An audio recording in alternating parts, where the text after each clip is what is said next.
Nigerians have expressed mixed reactions about the tenure of the current president. While some commend the government's efforts and policies, many want the administration to intervene in pressing needs like power, food prices, and transportation. He inherited a lot of problems for the past administration. Quickly, when he took over power, he removed the subsidy, and the multiplying effect was so much. There's hunger in the land, price of commodities and foodstuffs skyrocketed. To a large extent, I think we need to address those issues. They should try and get these people that are regulating prices to tell, or I don't know whether it's the transport or whether it's them increasing the prices, I don't know. So they should try, these price regulators, they should try go around and make sure they regulate the prices. If not, what they are saying on air is not the same thing as we that are buying. Everywhere, people are not smiling, people are not happy because the rate of poverty is handling everybody. You cannot even move from point A to point B. The cost of transportation, so many things are not making Nigerians happy. To my own view, concerning his administration, is a good one to me because I really enjoyed it. Because concerning the payment of coppers, some is also part of the investment given to us. Things are, let me not say a bit difficult, things are difficult. And the transportation issue, so we try our best to come to work. We try hard to come to work. Transport is not easy. On the 29th May, when the swearing-in happened here in Eagle Square, Tinubu announced a subsidy. The next day, from Duse Allergy to here, it was 300 naira for a cup. Now it's 800. They increase it. Rice have gone up, beans have gone up, red oil and oil, fuel, everything have gone up.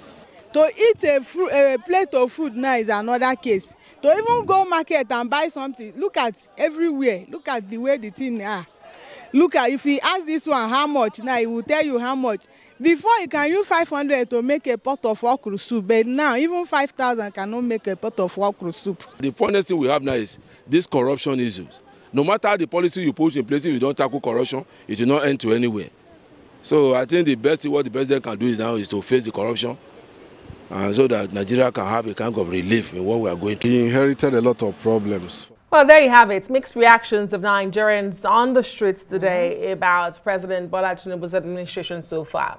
But let's hear from some experts. We're now joined by Dr. Dauda Garuba, Director, Center for Democracy and Development, as well as Professor Anthony Kila, Professor of Strategy and Development. Thank you so much, gentlemen, for joining us tonight on the news.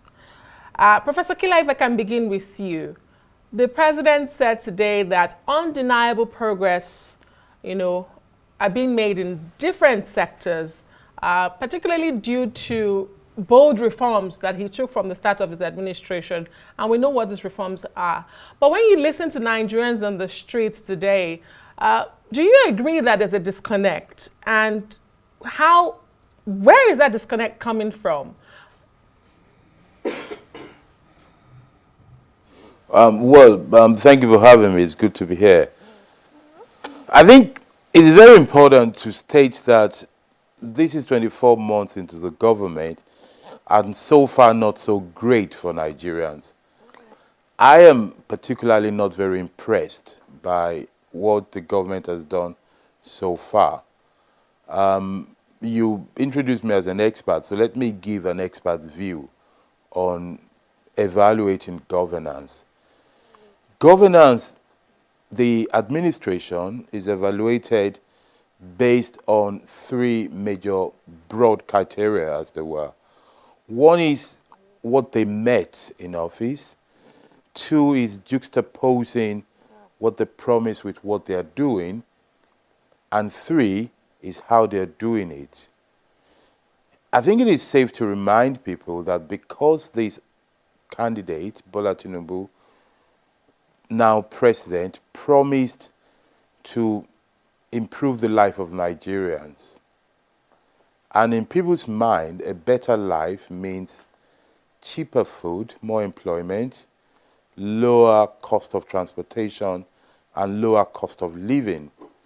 It is safe to say without prejudice, bias, or passion that so far the cost of food has gone up instead of down. The cost of transportation has gone up instead of down.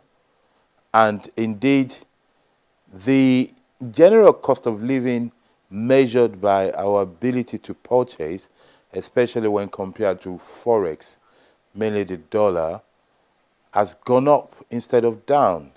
It is stable, but it is stable in a bad place. Based on all those things, it is easy why Nigerians are not pleased. The government is talking about reforms, but the people are not benefiting from these reforms yet. I acknowledge and appreciate the repayment of the IMF loan. I like the idea of the student loan. I like the idea of the introduction of personal credit. But my problem is that, and I want our viewers to think about it, when you look around you, how many people do you know that have taken student loan? How many people do you know, without going to go and do one big research, that is benefiting from the consumer credit? How many people do we know that tells you food is cheaper than it was before? If we practice a government for the people, then it is what the people say that matter in terms of achievement, not what the government says. And to that extent, the disconnect is real because the efforts of the government are not yielding results that the people desire. Overall, I think the government is good in intention, but is poor in results. All right, thank you very much, Professor Kila, for that. Dr. Dauda Garuba, let me bring it to you. I mean, you're the Director Center for Democracy and Development. Are you also not impressed by the 2-year performance of President Tinubu's administration? Renewed Hope agenda based on GDP, housing, employment, power supply, crude oil production, security, and poverty. What's your assessment of the performance of this administration in 2 years? Thank you. This morning I just made a release on behalf of the center that I work for, that's the Center for Democracy and Development. And some of these things are already covered in that report. And I think that Nigerians are not are getting less than they actually expected from the present administration. I see people taking the mic around the street to take views as to what people have seen in the present government. And I could see the misfeeling, like you said, but whatever this government is able to achieve, the fact remains that those two cardinal positions taken on the at the inauguration of this administration, which is actually the popular fuel subsidy is gone, as well as the currency, foreign currency exchange reunification, have done a huge damage to whatever that is expected of this government. And we are in a crisis, whichever way you look at it, and things are not looking up for the country. And more damaging to that is the fact that this is the first time in the history of our country where a particular government has not even moved up to the midterm. Then the next cry you hear of is the next elections. As we are in Nigeria, elections is the only permanent project that exists at the moment, and that is too bad for our system. We should think more about the service that the people require from government. Professor Kila, the president says the worst is behind us and that the future is bright. As a strategist, what will make or mar the next 2 years of the administration? Well, let me make it very clear that because I'm not a partisan politician, when the president says that the worst is behind us, I say amen. I say let's hope so. The worst has been very bad, and that's created a lot of problems. What will make or mar the next 2 years is if things continue to be this way. I think we, the people, and true people like you in the media, need to establish very clearly what we expect from the president. If in the next 2 years the price of food remains to be high, then the situation is bad and the president would not deserve a re-election. If all of a sudden we cannot see any change in the cost of living, cost of transportation, increase in employment, and increase in, prosperity for people. I see all this and I leave out security, and that's a major issue. We need to have a feeling that our lives are getting secured and our properties are saved. If we cannot get security, we cannot get better living standard, then we are going to be in problem, really and truly. And of course, lingering, I talked about being high on intention and low and poor in results. But we also have to say the government is also high on politics, but low on governance. What we're talking about is people cross-carpeting or defecting, as we say in Nigeria. But whilst we judge the government, allow me to say the other thing that will make or mar our future is the position of opposition. And as we judge 2 years of government, allow me to judge 2 years of opposition as well. The opposition at the moment seems sleepy and in disarray. The duty of opposition is to come up with credible alternative ideas that can point out the flaws of government and propose a better way of governing. I am very sad to report that that is not what we are saying. What we say is internal fight in the hope of a coalition, but we're not hearing exactly what they want to do, and better still, what they want to do differently. So those things are what will make or mar the future of Nigeria. Actions of government and proposals of opposition, proposals and posturing of opposition are two things that can make or mar our future. Dr. Garuba, in his May 29 speech today, the president said we're laying the foundation for sustainable future. But let's talk about this democratic, credentials of this government so far. I mean, at your Center for Democracy, how would you assess democratic ethos and culture in this last 2 years under this administration? Has it been deepened, or has it been, chipped away from, especially when you consider what some have described as, pushing back of opposition, trying to kill opposition as far as some people are concerned? What are your thoughts? What's the thinking at your center as far as democracy under this administration is concerned? Well, when we talk about democracy, we talk more about the rule of law. We talk more about the respect for court judgments. We talk about participation by the people, both those who occupy public offices and those who are outside of it. These are some of the things. We did talk about respect for the human rights.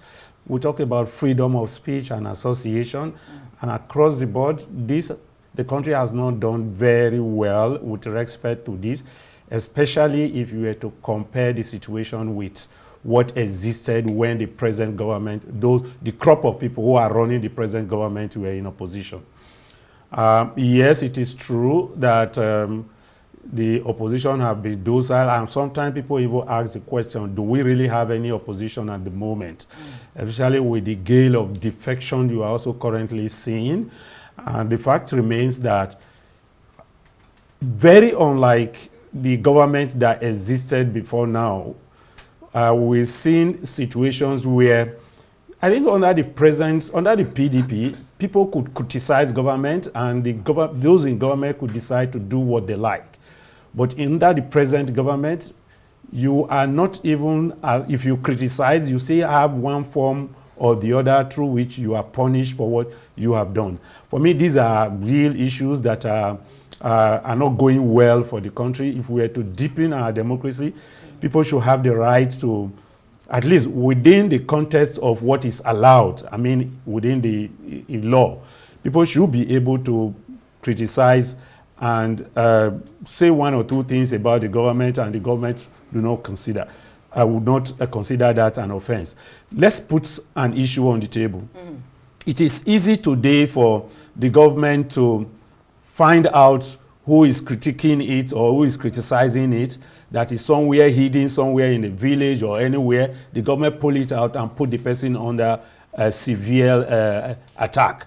But the same people, the same government is looking the other way when kidnappers collect ransom, display them on TV. They are using the same social media to put out these messages, but nobody is running after. Why is it difficult to get somebody who is critiquing government and yet another person who is kidnapping, collecting ransom, displaying this also on the social media, and nobody is getting across to that person? Nobody is arresting the person. These are huge issues that I think that we need to look into as we assess the way democracy is currently working in the country. Professor Kila, there are many competing socio-economic needs for a country as large as Nigeria. And the president highlighted, quite a broad sheet of what he has done, from infrastructure, railroads, power, renewable, health, education. You have highlighted some of them. Do you think there's a problem with strategy when it comes to solving the problem called Nigeria? And is the administration perhaps getting its priority wrong or right? Obviously not right from what you've said, but do you think they can tweak it? Is there a problem with their strategy, and is there a problem with their priorities? As the strategy experts and development experts, Professor Kila. Well, I think, yeah, there's a bit of problem with the with strategy, but the problem starts from the vision and the perception of reality. The president, in his bold statement 2 years ago, on May 29th, exactly 2 years ago today, announced the end of fuel subsidy. I continue to argue that a good move, a bold move, would have been to say, I am suspending the removal till we implement some things in the country. You see, in a way, the president or the government or the presidency says, we are building a better house for you, but in the meantime, go and sleep in the gutter or go and sleep in the worst side of the house. That's a terrible way to look at it, and that's strategy. I argue that the best way to do it is to say that because we're going to remove fuel subsidy, in the next 6 months, we're going to really do as much as we can to increase the amount of public transportation available, so there will be need for less cars. We're going to do our best to make sure that it is possible to use less of petrol and diesel, because very soon we're going to remove fuel subsidy. Now, as an economist, I know the numbers. It is also true that it would have been good for the government to also show, leading by example, to reduce their own budget, their own spending, so that it will not appear as if those in government are leading a life larger than life and the people are suffering. I was saying, as an economist, I know that those numbers will not make a lot of difference, but it sends a lot of message. People say the president has bought a jet, the president is traveling with lots of convoys. It is true. In reality, in terms of numbers, let's be honest, it's not going to change the fortune of Nigeria. What if the president has 10 or 100 cars? But what it will do is that if those in government say, because things are tough, we're going to start by tightening up our belt, then ask others to tighten up our belt. You say strategy, and a world view. Let's talk political economic. I also think that the rush, for example, to increase the minimum wage to such a very high level, though political, though popular, though something they can boast about, I think it's wrong economically. I said it when they were doing it, I repeat it now. What would have been better was to make a move to say, instead of increasing wages, let us find a way to make sure that the wages you have are worth more. The way to do that is to increase the supply and to diversify the demand. Let me explain what I mean very briefly. You need to find a way to increase the crucial things that Nigerians buy: food, clothes, health and education, and transport. You increase the supply so that the price will go down. Then you vary the demand, the global demand, the total demand, by, for example, allowing people to go on public transportation, reducing the amount of travel that is needed so there will be less demand on petrol. You are right, the strategy is wrong, but I think the political economical view is wrong. We're having a government that is removing subsidy and it's giving palliative. I'm sure, Professor Kila, I think the expression palliative is if I may come in here very expression. quickly because we have to go, let me bring it back to Dr. Dauda Garuba. As soon as Professor Kila, said this high minimum wage, increase, should have been set aside and improve the quality of the currency. I guess that's what Professor Kila is saying. But Dr. Garuba, the next 2 years, what are the things that you believe that this government has to put in place, whether in terms of the economy, in terms of political, security, improvement, and all of that? What are the things you expect to be put in place for some of these projections, really, of a better economy, a better society to be realized? Well, the economy at any particular point in time, at least what I know of Nigeria, is that it is ready to take off. But the fact remains that we need to create an enabling environment that will allow that to happen. When we say enabling environment, in specific terms. And this enabling environment has to do with policies. And those policies should not strictly be restricted to the economic arena. We need security in this country. Whatever you are putting into investment, they will not yield anything if we do not have the necessary security that will deliver, that will make these things to move to where we want them. I think that is one. Secondly, also, we need to prioritize what exactly do we need in terms of where our investment should be going into. At the moment, survival is the greatest need, that what you call maybe the physiological needs, if we were to talk about in the real economic sense. Okay. So the citizens will need to survive, and that is the stage we are now, that survival has become a problem. Whatever you are holding in your hand, even when you talk about GDPs, people don't eat GDPs. People don't eat potentials. If those things are not translated, or if you're closing the huge figures that we are mentioning, the fact remains, or what you need to ask yourself is, this figure translated into value. Okay. What were they? All right. Compared to? So last year, even those who were on 1,000 naira were better off than those who are on 10,000 naira today. Okay. So we are not recording progress. All right, thank you so much. This conversation is a long one to go, but we must thank you at this point. Dr. Dauda Garuba is the Director for Center for Democracy and Development. Professor Anthony Kila is a Professor of Strategy and Development. He joined us from Lagos. Thank you, gentlemen, for being on the news tonight.